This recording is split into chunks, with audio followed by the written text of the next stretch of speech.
Hello students. तो last lecture में हम लोग प्रॉब्लम कर रहे थे और उसी को कंटिन्यू करते हैं। तो यहाँ आपकी स्क्रीन पे दो प्रॉब्लम आपको दिख रही होंगी। प्रॉब्लम फर्स्ट है f n to n natural number to natural number defined by F of x equal to x cube. और प्रॉब्लम फंक्शन को सेम रखा गया, इसके डोमेन और को डोमेन को जेड से रिप्लेस कर दिया गया और इसको सेकंड पार्ट बना दिया गया कि अब जेड टू जेड है और फंक्शन वही है। फिर आपको पता लगाना है इसमें इंजेक्टिविटी और सर्जेक्टिविटी की चेक करनी है। इंजेक्टिविटी का मतलब है वन वन फंक्शन और सर्जेक्टिविटी का मतलब है ऑन टू फंक्शन आपको चेक करना है। तो चलो शुरू करते हैं। फर्स्ट पार्ट को देखते हैं। सबसे पहले फर्स्ट पार्ट में हमें दे रखा है f n to n natural number to natural number f of x is x cube, ये क्वेश्चन है। तो आप पहले वन वन को चेक करिए। और वन वन वन वन के लिए क्या है, डोमेन का एक एलिमेंट को डोमेन के एक ही एलिमेंट से जाके ऐड होगा। तो यहाँ पे आपको क्या करना है, दो एलिमेंट चूज करने हैं डोमेन से। Let x1 and x2 belongs to domain such that f of x equal to f of x2, f of x1 equal to f of x2। यानी कि दो एलिमेंट लेने हैं, दोनों की इमेज को इक्वल करना है और उसके बाद देखना है कि क्या एलिमेंट इक्वल आ रहा है। तो f ऑफ x का जो रूल है वो x क्यूब है। तो x1 कितना हो जाएगा, x1 का क्यूब। f ऑफ x2 कितना हो जाएगा, x2 का क्यूब। अब दोनों तरफ से जब आप क्यूब रूट ले लेंगे, दोनों तरफ से क्यूब रूट लेंगे तो आपके सामने आएगा x1 इक्वल टू x2। तो हमने दो एलिमेंट पिक किए, दोनों की इमेज को इक्वल किया और ये दोनों एलिमेंट इक्वल आ गए। देयरफॉर हम कह सकते हैं कि फंक्शन वन वन है। Therefore function is one one. ये फंक्शन कैसा हुआ, वन वन हुआ। अब ये पता लगाते हैं कि ये ऑन टू है या for onto. For onto के लिए मैंने लास्ट लेक्चर में भी आपको बोला था कि दो लाइनें हैं, उन्हें आप रट्टा मार लो। कौन सी लाइनें हैं, वो ये हैं। For all Y belongs to को domain there exist X in domain, there exist X in domain such that F X equal to Y. ये दो लाइनें हैं। उसके बाद करना क्या है, यहाँ पे आपको रूल लगाना है एक्स क्यूब, ये करना है वाई। यहाँ से एक्स की वैल्यू को वाई के टर्म्स में आप फाइंड करिए। तो क्यूब रूट ले लेंगे, क्यूब रूट ले लेंगे तो आ जाएगा वाई का पावर 1/3 आ जाएगा। ठीक है। अब आपको देखना है कि क्या वाई की हर वैल्यू के लिए एक्स में एक वैल्यू मिल रही है। तो अगर हम पुट कर देते हैं पुट वाई इक्वल टू 3, हम ये देखना चाहते हैं कि जो को डोमेन में 3 है उस 3 का प्री इमेज कहाँ मिल रहा है डोमेन में, यानी कि 3 किससे जाके डोमेन में एसोसिएट हो रखा है, ये हमें चेक करना है। मैंने 3 को पुट किया, आप 2 को ही पुट कर सकते हैं, 4 को ही पुट कर सकते हैं, जो आपकी इच्छा हो से कर सकते हैं। ठीक है। तो जब हम पुट करते हैं तो एक्स आ रहा है 3 का पावर 1/3। 3 का पावर 1/3, इसको हम ऐसा भी लिख सकते हैं ये। ठीक है। तो क्या ये नंबर नेचुरल नंबर है, पहली बात। अगर ये नेचुरल नंबर है तो इसका मतलब 3 का प्री इमेज मिल रहा है। लेकिन आपको पता है कि रेडिकल साइन के अंदर के जो नंबर होते हैं, अगर वो परफेक्टली बाहर नहीं आ रहे हैं तो वो नेचुरल नंबर नहीं है। ये एक नेचुरल नंबर नहीं है।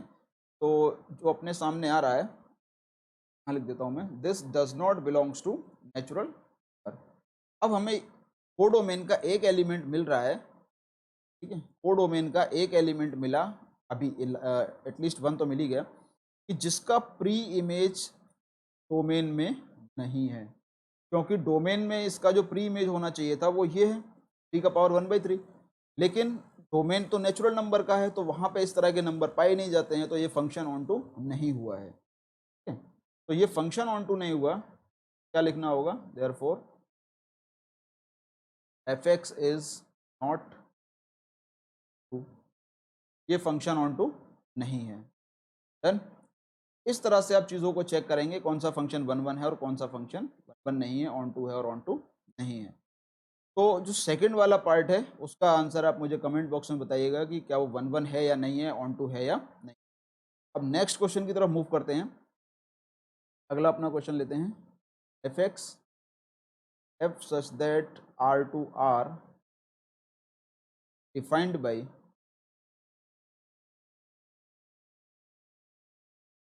by fx equal to greatest integer of x। ठीक है, ये जो है ग्रेटेस्ट इंटीजर का क्वेश्चन लिया है कि ग्रेटेस्ट इंटीजर 11th क्लास में पढ़ा दिया जाता है आपको। अब हमें पता लगाना है कि ये फंक्शन 1 1 है या नहीं है, ऑन टू है या नहीं है। चेक इंजेक्टिविटी और सब्जेक्टिविटी लाइक दिस। तो सॉल्यूशन 1 1 के लिए चेक करते हैं और 1 1 कि क्या ये फंक्शन 1 1 है। तो आपको पता है कि ग्रेटेस्ट इंटीजर फंक्शन में से जो आउटपुट आता है वो हमेशा एक इंटीजर होता है, या वो पॉजिटिव इंटीजर हो सकता है या नेगेटिव हो सकता है और या जीरो हो सकता है।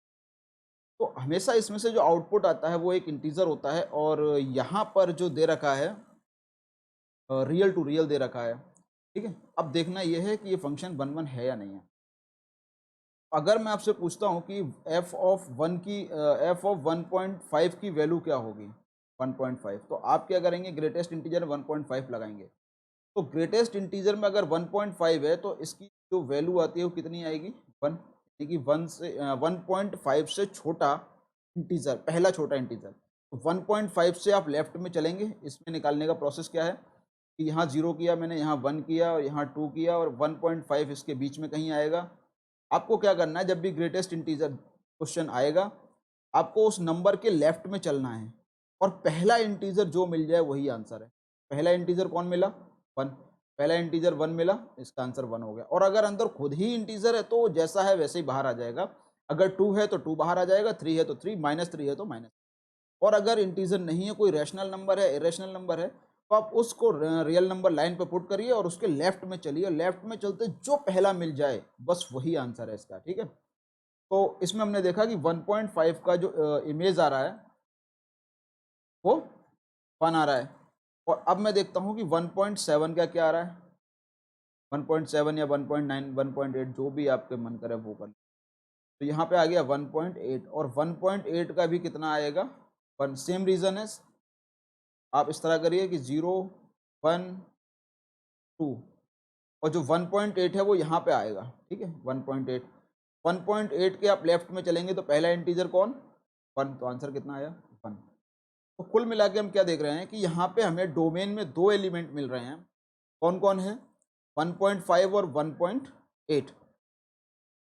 इनकी इमेज कितनी आ रही है, 1। एक्चुअल में है हो क्या रहा है यहाँ पे कि आप 1 और 1 से बड़ा, मतलब 1 से लेके और 2 से पहले तक का कोई भी नंबर, रियल नंबर आप पुट करिए, आंसर आपको 1 ही मिलेगा। यानी कि एक इंटरवल लेते हैं 1 से लेके 1 क्लोज्ड एंड 2 ओपन इंटरवल लेते हैं, उस पूरे की जो इमेज आएगी वो कहाँ मिलेगी, 1 पे जाके। तो हमने क्या देखा भाई, हमें ये दिखाने के लिए 1 1 कि एक एलिमेंट का एक ही इमेज मिलना चाहिए, लेकिन हमें क्या दिख रहा है कि 1.5 और 1.8 इन दोनों का इमेज क्या मिला, 1 मिल रहा है। ठीक है, तो जब डोमेन के 2 एलिमेंट को डोमेन के एक एलिमेंट पे जाके एसोसिएट होंगे तो ऐसे फंक्शन को 1 1 नहीं कहते। तो this function is not 1 1, this function is not 1 1। यहाँ मैं एक रिमार्क आपको बता दूं। रिमार्क क्या था कि अगर ग्रेटेस्ट इंटीजर का क्वेश्चन है और पूरा एक इंटरवल लेते हैं आप, 1 से लेके 2 ओपन, यानी कि 1 को कंसीडर करना है और 2 को कंसीडर नहीं करना है, तो इसका आंसर क्या होगा, यानी कि ग्रेटेस्ट इंटीजर के अंदर हम ये लिख रहे हैं 1,2 और 2 ओपन। इस पूरे इंटरवल का जो इमेज आएगा कितना आएगा, 1। तो केवल 2 नंबर तो मैंने एग्जांपल के लिए लिए हैं, पूरे 1 से लेके 2 से पहले तक के जितने भी नंबर हैं उन सबका इमेज हमेशा इसमें 1 मिल रहा है। तो दिस फंक्शन इज नॉट 1 1। अब आप चेक करिए इसको ऑन टू को, और ऑन टू। ऑन टू के लिए मैंने एक बात बोला था, ऑन टू के लिए क्या होता है कि codomain, if function is onto, if function is on to,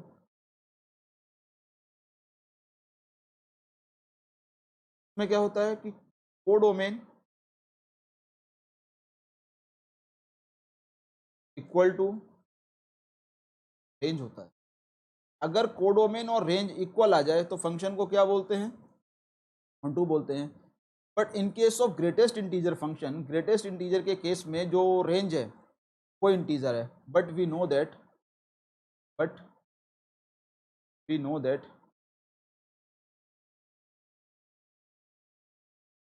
know that range of greatest integer function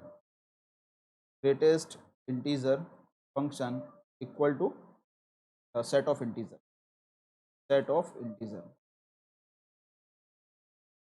ठीक है। तो ग्रेटेस्ट इंटीजर फंक्शन का जो रेंज है वो ग्रेटेस्ट इंटीजर होता है। और यहाँ पे क्या दे रखा है, here codomain equal to codomain यहाँ पे आर है, ठीक है, कोडोमेन आर है और रेंज जेड आ रहा है, देयरफॉर कोडोमेन यानी यहाँ पे रेंज जो है Z not equal to codomain R, codomain के इक्वल नहीं है, this function is not to, this function is not,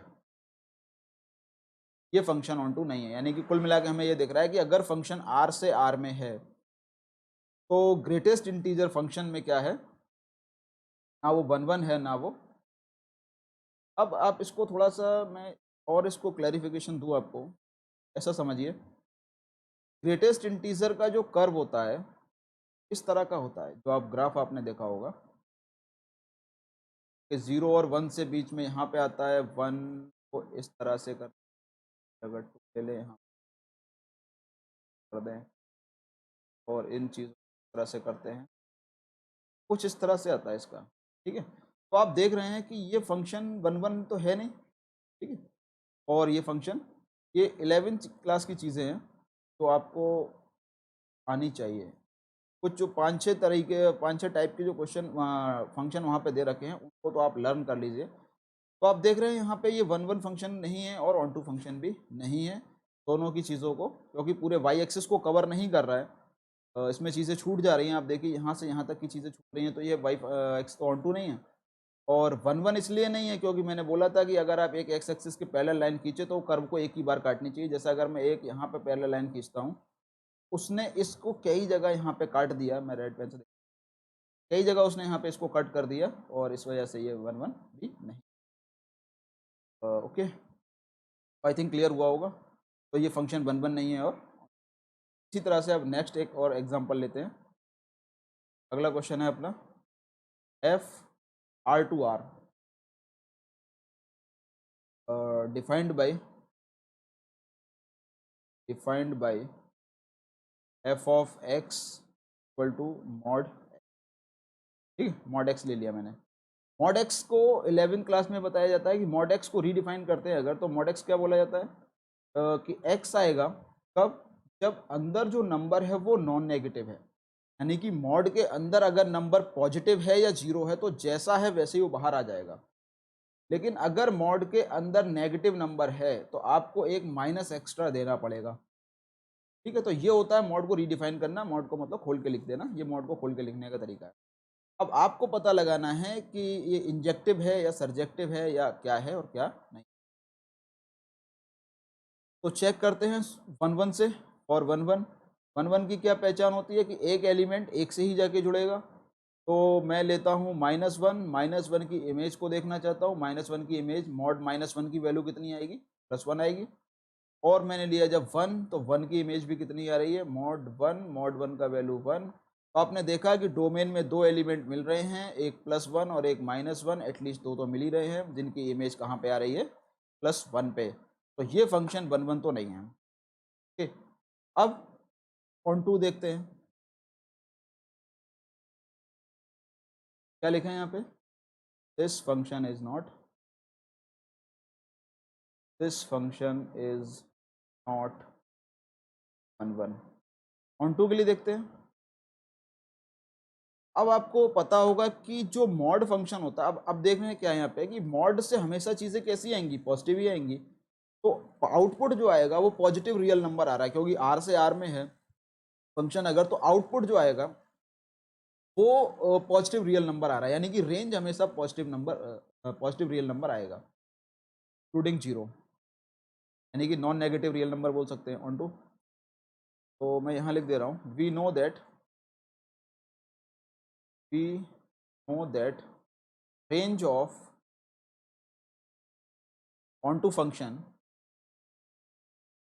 equal to positive real number including, ऐसे लिख दें। या इसी चीज को हम क्या लिख सकते हैं, non negative real number, non negative real non negative real number. ठीक है, तो रेंज आ रहा है ये। और कोडोमेन कितना है यार,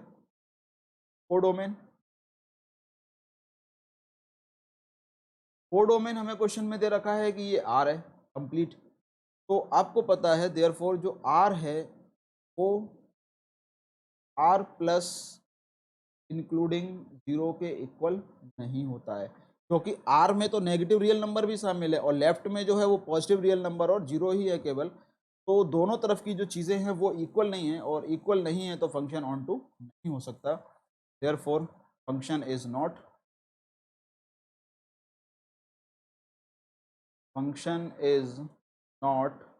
ऑन टू, ये फंक्शन ऑन टू नहीं है।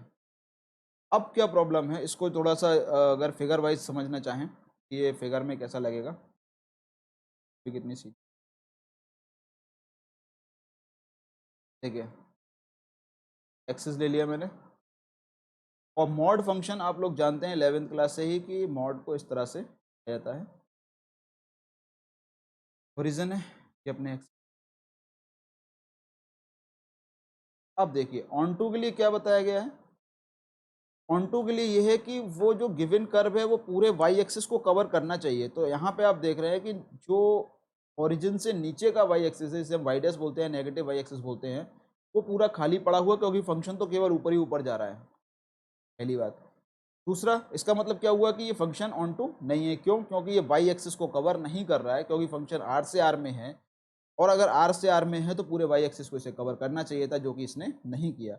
और वन वन के लिए क्या बताया था मैंने, वन वन के लिए आपको बताया था कि आप एक्स एक्सिस के पैरेलल लाइन ड्रॉ करिए, और वो फंक्शन को सिर्फ और सिर्फ एक ही बार एक जगह पे काटना चाहिए।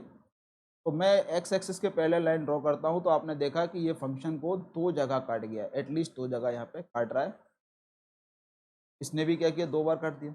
तो जितनी भी लाइनें आप एक्स एक्सिस के पैरेलल खींचेंगे आप के बाद, अगर वो फंक्शन को एक से ज़्यादा पॉइंट पर काटेगा तो आप बोलेंगे वो फंक्शन वन वन ही है।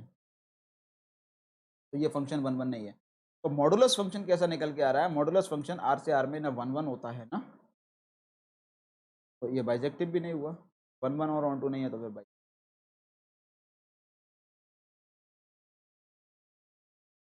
तो ये हो गया वन वन फंक्शन और ऑन टू फंक्शन। एक और लेते हैं हम लोग, अगला question. F of x equal to, मैं ले लेता हूँ सिग्नम फंक्शन, सिग्नम फंक्शन कोई आर से आर में है, ये भी एफ आर टू आर। तो सिग्नम जो डिफाइन किया गया है वो इस तरह से किया गया है कि सिग्नम फंक्शन में प्लस वन आएगा कब, जब आप एक्स लेंगे पॉजिटिव नंबर, यानी कि कोई भी पॉजिटिव नंबर लीजिए, आंसर कितना आएगा, वन। क्यों आएगा प्लस वन, क्योंकि ऊपर लगाएंगे वही नंबर, जैसे मान लो आपने थ्री कंसीडर किया तो ऊपर भी थ्री लगाया, नीचे भी थ्री लगाया, थ्री बाई थ्री कट गया, कितना आ गया, वन आ गया। कोई भी पॉजिटिव नंबर है, पॉजिटिव रियल नंबर लगाइए, आंसर कितना आएगा, वन। तो जीरो पे इस पर डिफाइन किया गया है कि जीरो की जो फंक्शनल वैल्यू होगी वो जीरो होगी, और अगर लेते हैं आप नेगेटिव नंबर, नेगेटिव नंबर पे जो आंसर आएगा वो आएगा माइनस वन। क्यों? ऊपर से तो ऑलवेज पॉजिटिव आएगा। मान लीजिए मैंने माइनस टू लगाया, माइनस टू ऊपर लगाया, माइनस टू का ऊपर तो आंसर आ गया प्लस टू, लेकिन नीचे तो माइनस टू रहेगा, एक्स के प्लेस पे माइनस टू, तो नीचे माइनस टू ऊपर प्लस टू कैंसिल होकर कितना आएगा, माइनस वन। यानी कि जितने भी नेगेटिव नंबर हैं वो सब कितने आएंगे, ठीक है, वो सब माइनस वन पे मैप करेंगे। सारे पॉजिटिव नंबर वन पे, सारे नेगेटिव नंबर माइनस वन पे, और जीरो जीरो पे। तो वन वन तो आप क्लियर दिख रहा है। अगर मैं पूछता हूँ कि टू का वैल्यू कितना है तो आप बोलोगे वन है, मैं बोलता हूँ थ्री का वैल्यू कितना है, आप बोलोगे वन है, क्योंकि सारे पॉजिटिव नंबर कहाँ मिल रहे हैं, जाके वन पे मिल रहे हैं। ठीक है, हमने क्या देखा, देयरफॉर 2 का भी मैप 1 पे है और 3 का मैप भी 1 पे है। एक आपको एक काउंटर एग्जांपल देना होता है, तो वो कोई भी 2, 3, 4, 5 जो भी आप लेना चाहे ले सकते हैं। तो यहाँ हम देख रहे हैं कि जो पॉजिटिव नंबर है वो 1 पे चला गया, देयरफॉर फंक्शन इज नॉट 1 1, इसलिए function is not 1 1। Onto के लिए चेक करते हैं। ऑन टू के लिए बताया था मैंने, फंक्शन का डोमेन और कोडोमेन सेम होना चाहिए, कोडोमेन और रेंज सेम होना चाहिए। तो यहाँ पे जो रेंज आ रहा है, आपको पता है कि रेंज में 3 ही एलिमेंट आ रहे हैं हर बार। कौन कौन आ रहा है? एक आ रहा है -1, एक आ रहा है 0 और एक आ रहा है +1। रेंज में हमेशा 3 एलिमेंट आएंगे, क्योंकि सारे पॉजिटिव नंबर तो 1 पे चले गए हैं, सारे नेगेटिव -1 पे, और 0 वाला 0 पे गया है। और कोडोमेन हमें दे रखा है R, set of real number R दे रखा है। तो यहाँ पे आपको क्लियरली दिख रहा होगा, क्लियरली, कि codomain not equal to range. Codomain range के इक्वल नहीं है, देयरफॉर फंक्शन इज नॉट